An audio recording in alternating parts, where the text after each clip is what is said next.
Amigas y amigos, en la sesión anterior terminamos el bloque que habíamos seguido siguiendo el credo de la tradición cristiana, culminando con esa dimensión social de la fe y en la última sesión viendo cómo eso aterrizaba en el magisterio social del Papa actual, con sus dos encíclicas fantásticas, ¿no?, de la Laudato Si y la Fratelli Tutti, ¿ya? Ahora empezamos otra temática que está presente en el corazón de todo lo que es la tradición judeocristiana, que es ese concepto del reino de Dios, por un lado, y la buena voluntad, por otro. Cómo esos dos conceptos vemos que van unidos y la ambigüedad que de repente viven, ¿no? Esa relación entre el concepto del reino de Dios y la buena voluntad, ¿ya? Todo el proceso bíblico está marcado por una búsqueda de liderazgo por parte del antiguo pueblo de Israel y sus tribus previas, ¿no? El liderazgo, ¿ya?, marcado por la experiencia de un Dios que tiene buena voluntad, que es una voluntad buena. Dios es uno y es bueno por el mero hecho de ser Dios, ¿ya? El ser y el bien se identifica en Dios, es el bien absoluto, ¿ya? Ahora, ese tema entonces se conecta también al poder, y el prototipo del poder y del poder absoluto en la antigüedad era el poder monárquico, el rey, ¿ya? Y el ideal idílico del rey era ser un rey bueno, un líder bueno, ¿ya? La Biblia toma esa perspectiva en toda su tradición, ¿ya? La tradición más antigua remite a los patriarcas, a Abraham, como un emigrante mesopotámico que tiene que emigrar debido a la invasión poderosa del primer imperio babilónico, el de Hammurabi, tiene que huir, emigrar, y hace esa experiencia de un Dios que es bueno y que quiere usar su poder en función para ejercer su bondad misericordiosamente o gratuitamente a favor de ese emigrante y de su familia que seguirá. Y ahí son las primeras tradiciones bíblicas, como emigra y llega a una tierra, en la tierra se instala, tiene dificultades al final porque no puede tener descendencia, y la gratuidad se muestra en todo el tema de la esterilidad de Sara, que al final tiene un hijo, Isaac, ¿no? Toda esa tradición seguirá y culminará en un liderazgo cuando los hijos de Abraham emigran de nuevo a Egipto, tienen que emigrar con Jacob y sus hijos a Egipto, pero ahí encuentran que la bondad divina ha hecho la posibilidad de un apoyo a esos emigrantes, que es toda la historia de José con que termina el libro del Génesis, ¿no? Y ahí sigue el hilo con la experiencia vinculada a ese personaje Moisés, un personaje que de niño no podía ni haber sobrevivido, lanzado al río Nilo cargado de cocodrilos, ¿no? Sobrevive y por medio de él, esa bondad divina, esa buena voluntad, tiene de nuevo futuro esa descendencia que había sido de golpe, digamos, sometida por los nuevos faraones que habían derrocado la influencia, el apoyo que habían tenido con los Hicsos anteriormente, estos hijos de Jacob y de Abraham, ¿no? Luego seguirá esa pista, ese hilo, como la bondad divina, con un palito de Moisés, con toda esa exageración para apoyar más que es Dios quien salva gratuitamente, ridiculiza al medio humano, como es el palito de Moisés con el cual vence, digamos, al faraón y logra que se abra el Mar Rojo y libera al pueblo por el desierto, ¿ya? Y ese liderazgo de Moisés, el más importante de la historia bíblica, antigua, ¿no?, llega un momento que entra en radical crisis, que es la crisis de cierta desconfianza, el querer fundarse en sus propias posibilidades y no en esa bondad gratuita de Dios, que es la que dirige su historia, ¿no? Y llega un momento que, debido a que no hay agua en el desierto, duda de que de ahí puedan sobrevivir, como narra Éxodo 17 y el paralelo de Números, ¿no? y se pregunta, ¿está Dios con nosotros o vinimos aquí al desierto y ahora nos tiene abandonados aquí muertos de sed? ¿Estará Dios con nosotros? Que usando ahí el nombre Yahvé, estoy ahí, ¿no? Yo estoy, que significa la palabra Yahvé o Jehová, ¿no? El verbo ser en primera persona, y se pregunta, es tentado, ¿está Dios con nosotros? Es el blasfemar el nombre. Al descubrir el riesgo de que Dios no esté ahí, blasfema el nombre, no confía en su nombre, en que Él esté ahí, que es lo que significa el nombre de Dios, ¿no? Yahvé, ¿ya? Y entonces Dios lo llama a él y a Aarón y les dice que con el palito, digamos, como ridiculizando la posibilidad humana, pique una roca y sale agua de la roca y todos beben de la roca y se supera el problema de la sed.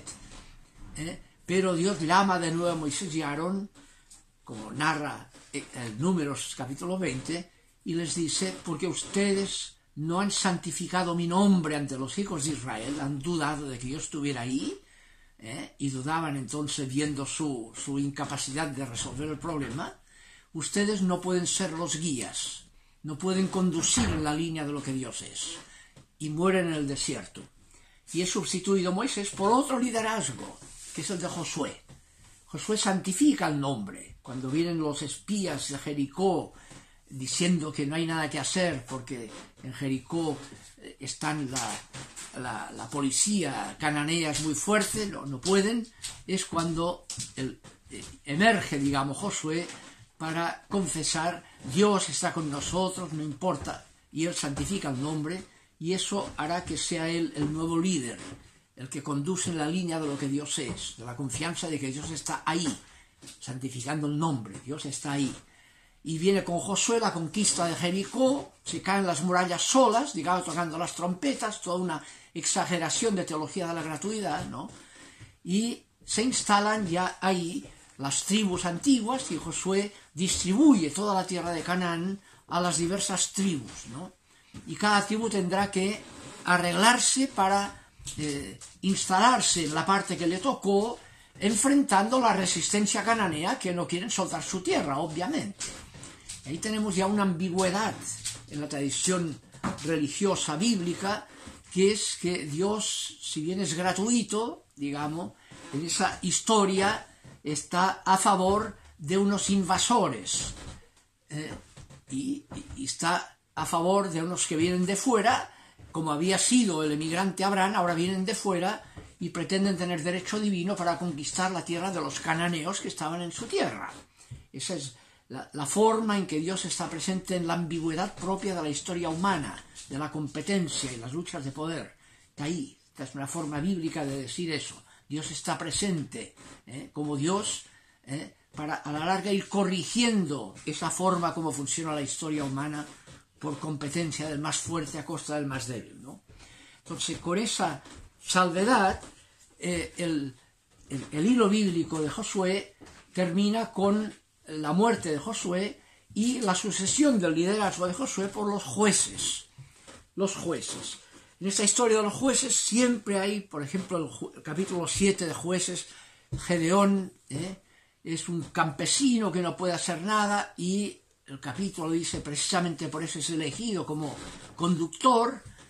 Entonces hay toda una ridiculización de las posibilidades imposibles de Gedeón, y con Gedeón logra, con 300 que al final son esa imagen medio ridícula, son los que no sabían ni tomar agua como Dios manda, que no se arrodillaron para tomar agua, sino que la tomaban parados con la mano como la lamen los perros, dice el texto. Con esos 300 atontados que no sabían ni tomar agua, conquista Canaán o conquista Madián, la tribu donde había el problema. Sansón lo mismo, un hombre fuerte, pero digamos atontado, digamos, que al final una filistea le toma el pelo, ¿ya? Y todo dependía de si le crece o no le crece el pelo, de cualquier cosa. La teología del ridículo para decir, es Dios quien salva, no Sansón. No pretendas que sea el poder, ¿ya? Es Dios quien salva, y salva desde lo que Dios es, la buena voluntad, la eudoquía, la voluntad buena, misericordiosa, gratuita, no de poder que se impone, sino de gratuidad que que sirve y que apoya al débil. Después de la época de los jueces culmina todo el proceso en el último juez, que es Samuel. ¿Ya? Entonces con Samuel ya tenemos un tema que entra en otra ambigüedad, que es que llega un momento en que ya con Samuel, que hay tiempo de paz, se han establecido las tribus en Canaán ya sin resistencia cananea, aunque quedaban los filisteos, los de la costa, de ahí viene la palabra Palestina, de Filistea, los filisteos, la tribu más fuerte, la del Mediterráneo, la de la costa, quedaba eso, pero estaba en paz. Y entonces viene la gente de las diversas tribus a Samuel, el último juez, a pedirle que quieren que les ponga un rey. Quieren un rey. Ya. Antes ha dicho, el libro de los jueces, capítulo 25, dice, por aquel tiempo no había rey en Israel, y cada uno hacía lo que le pareciera bien. Como que empieza la anarquía, digamos, sin conducción, ¿no? Y vienen estos y le dicen, ponnos un rey para que nos guíe como lo tienen todas las naciones. 1 Samuel capítulo 8, ¿no? ¿Ya? Y Samuel primero, representando la perspectiva de Dios como la buena voluntad y no el poder, ¿ya? Rechaza eso. Les dice, o es que no confían que Dios está ahí y quieren salvarse con su poder propio y con su... Pero Dios llama a Samuel y le dice, piden un rey, dales un rey, tendrán que aprender, ¿ya? Y hay todo un tema de la pedagogía divina, ya aprenderán. Y entonces, bueno, Samuel, con el permiso divino, va a buscar un rey de acuerdo a lo que pueda ser un buen rey con las categorías mundanas, un rey poderoso. Y es cuando encuentra a Saúl, viene la figura de Saúl, y lo describe. Dice el capítulo 9 del primer libro de Samuel, había un hombre de Benjamín, era un benjamínita bien situado, tenía un hijo llamado Saúl, joven, aventajado y apuesto. Nadie entre los israelitas lo superaba en gallardía. De los hombros para arriba aventajaba a todos, alto más encima, ¿no?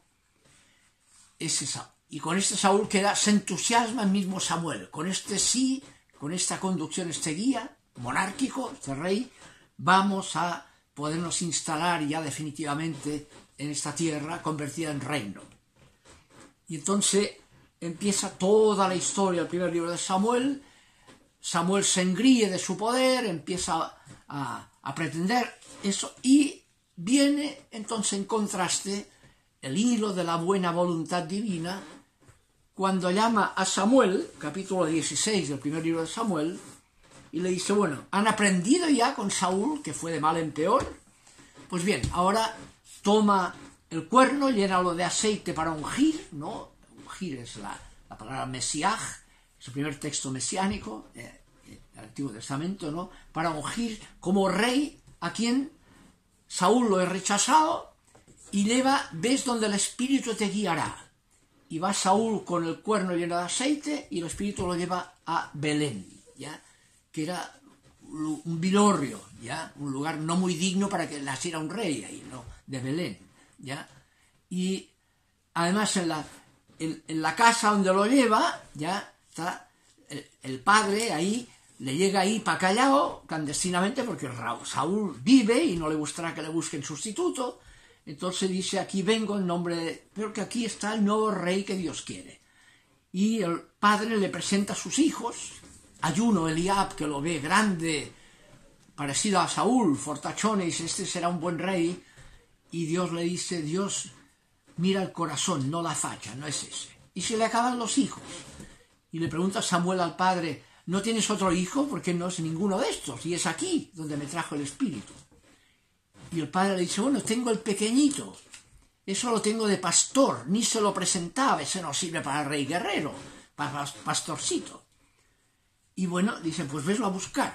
Y llega David ahí, y es cuando dice aquel texto el texto del capítulo de David, al capítulo 16, en que se presenta David, y dice, era un niño de ojos azules, de pelo rubio, hermoso el muchacho. Hay un piropo aparente. Pero claro, es una cultura patriarcal. Eso más que un piropo es una ironía. ¿Dónde vamos con esta niñita? Las características femeninas más que masculinas, ¿no? Que dará incluso pie a que a veces, vinculado a la figura de David, hay tradiciones de el carácter homosexual de David, con Absalón y así, por esta perspectiva, que es también el tema de la gratuidad, digamos. Lo más despreciado por una cultura machista, resulta que Dios lo elige como rey de Israel, el rey prototípico, David, ¿ya? Y después viene todo el tema de David, ¿ya? Es ungido David, como rey, es el buen David, la buena voluntad divina es la que ejerce ese nuevo liderazgo, ¿no? En el enfrentamiento que tiene David con Saúl, Saúl lo quiere matar a David y David le perdona la vida cuando lo tiene ahí en un momento que está dormido Saúl, ¿no? Y al final, cuando Saúl muere en la batalla en los montes Helboe, ¿no? Y le vienen a anunciar que murió, David entra en duelo, incluso hace matar al que le anunció que habían matado al rey, y hace un elogio de Saúl, su enemigo, un elogio. Es el corazón bueno de David, ¿ya? Que refleja la buena voluntad divina, más que el poder, ¿ya? Pero ¿qué ocurrió? La ambigüedad de nuevo. David llegó un momento que se fue, cuando ya dominó a los filisteos, estableció el palacio en Jerusalén y el templo, empezó la idea de construir un templo, ¿no? Se fue inflando en su poder autónomo y cayó en la tentación del poder, ¿ya? Y es cuando hay los dos factores que marcan la ambigüedad del poder del viaje de David. Primero, el adulterio con Betsabé, la mujer de un general. Él dice, el rey es el rey, por tanto, abusa, aprovechando que el general está en el frente, simplemente abusa de su mujer y la deja esperando guagua, ¿ya? Betsabé. Y eso, claro, es un abuso de poder tremendo. Viene el profeta Natán a ponérselo en cara, ¿no? Aunque la tradición pone la reacción de David en esa ocasión con el famoso Salmo 51. Misericordia, Señor, misericordia, el Salmo miserere, ¿no? Pero bueno, y después la nueva caída, digamos, en la tentación de David es el censo, el capítulo 24 del primer libro de Samuel, en que incluso el texto dice que Yahvé incitó a David contra los israelitas, diciendo, anda, haz el censo de Israel y de Judá. El capítulo 24 al comienzo, ¿no? Como que Yahvé mismo incitó a David a que hiciera el censo porque quería castigar a los israelitas, que ya, ¿entienden? Esa idea de introducir Yahvé mismo en la tentación. Obviamente es la autonomía tentadora la que tenemos, pero ahí está Dios también. Dios no está ausente en la tentación.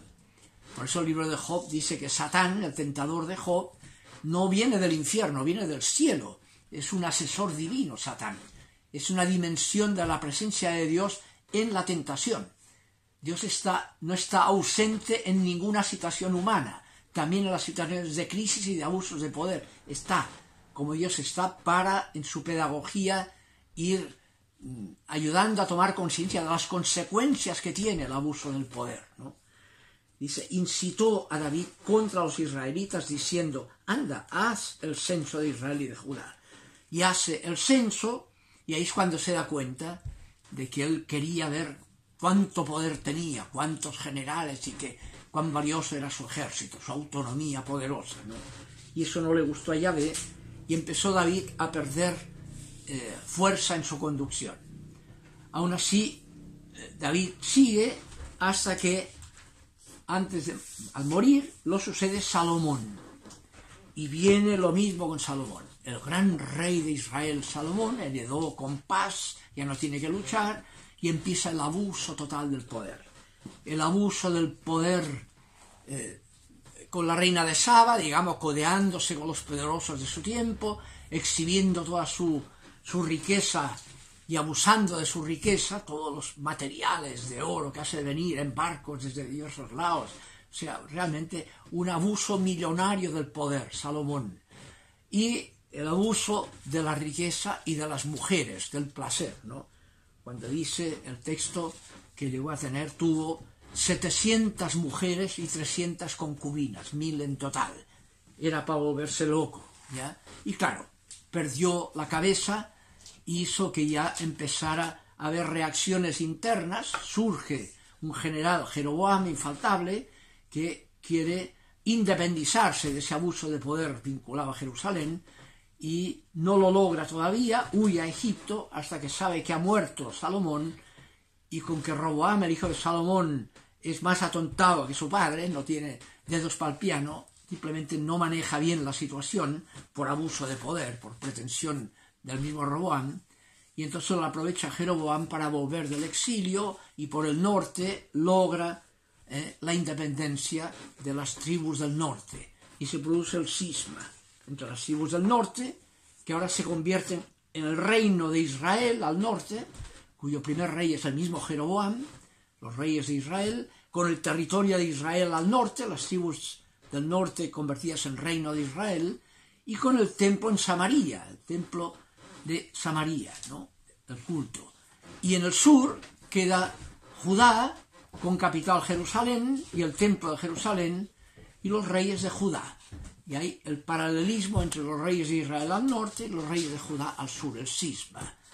Eso en el siglo VIII termina con la crisis de los reinos del norte de Israel, cuando invaden los asirios con Sennacherib y se lleva deportados a Nínive a los israelitas del norte, quedando solo el reino de Judá en el sur, los judíos, con el templo de Jerusalén y la capital Jerusalén. Hasta que un siglo después, cuando Nabucodonosor derroca el imperio asirio, el año 612, unos años después, al 593, emprende la invasión del reino de Judá, que en unos años, al 587, acabará con la destrucción del templo de Jerusalén y la deportación de todos los judíos que habían sobrevivido a la nueva capital del imperio, el segundo imperio babilónico, en Babilonia. Y viene el 587 el exilio babilónico de los judíos, que durará hasta el 539. Ya. Cuando desde ese exilio los judíos hacen el juicio de lo que ha sido la causante de que estén ahora exiliados, y que cuando parecía que lo habían logrado todo con el gran reinado de David, se les había ido todo de las manos y estaban en tierra extranjera, sin tierra propia, sin descendencia, con el resto de Judá que había sobrevivido, y sin el lugar de la alianza, sin el templo de Jerusalén. ¿Qué ha pasado? Y entonces viene la autocrítica, y nace ahí la redacción de los libros de los reyes, que es crítico con respecto a la conducción. La culpa la tienen los reyes, y no le perdonan ni a David todo el tema del censo sobre todo, y el abuso de poder con Betsabé, ni menos a Salomón, que describen esa fastuosidad casi frívola de Salomón, ¿no? ¿Entienden? Y entonces, en el juicio que hace de la monarquía, casi ningún rey, excepto Josías y Ezequías, tiene un juicio favorable. Todos terminan narrando un poco sus memorias, ¿no? Dice, hizo el mal a los ojos de Yahvé. Obviamente, ahí hay una ambigüedad nueva, y es que el criterio para juzgar si hizo el bien o el mal es un criterio religioso también, funcional al poder. Y es que no destrozaron los Baales, los símbolos religiosos cananeos, ¿ya?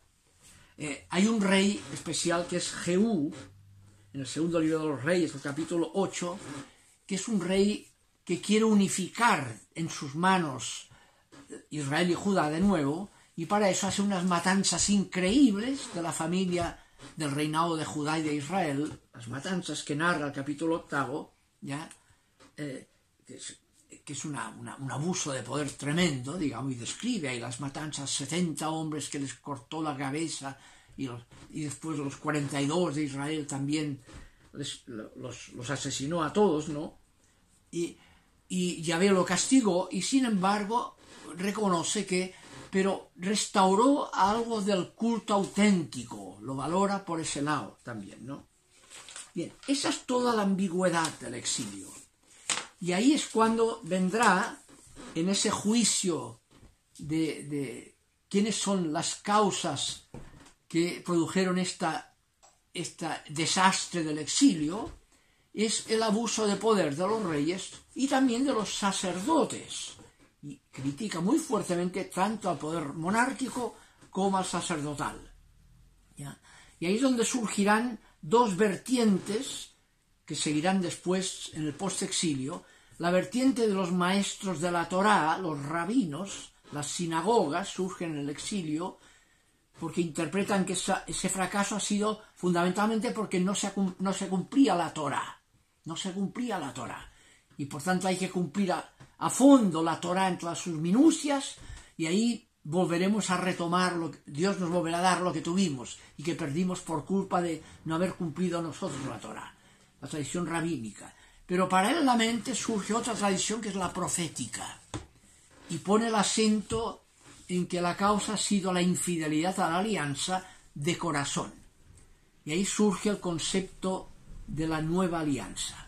La nueva conducción, para ser de acuerdo a lo que Dios es, tiene que ser una conducción en la línea de la nueva alianza, no de la antigua alianza.